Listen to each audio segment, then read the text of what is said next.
लोकशाहीच्या बातमीनंतर अखेर स्थानिक आमदार अमित साटम यांचा जुहू चौपाटी कचरा पाहणी दौरा. जुहू चौपाटीवर कचऱ्याचं साम्राज्य. अमित साटम यांच्याकडनं जुहू चौपाटीवरील कचऱ्याची समस्या सोडवण्याचं आश्वासन.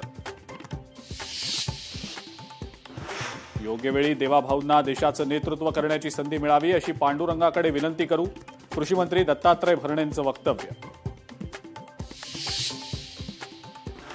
एनडीएसोबत जाण्याच्या चर्चांचं खासदार सुप्रिया सुळेंनी केलं खंडन. डिलिमिटेशन बिल संदर्भातही सुप्रिया सुळेंनी केली भूमिका स्पष्ट. अजितदादांच्या निधनानंतर विलिनीकरणावर चर्चा नाही. विलिनीकरण आणि फडणवीस भेटीचा संबंध नाही. जयंत पाटलांची स्पष्टोक्ती. कर्जमाफीनंतर शेतकऱ्यांसाठी आणखी एक आनंदाची बातमी. जुनं वीज बिल माफ होणार. मुख्यमंत्री देवेंद्र फडणवीसांची मोठी घोषणा.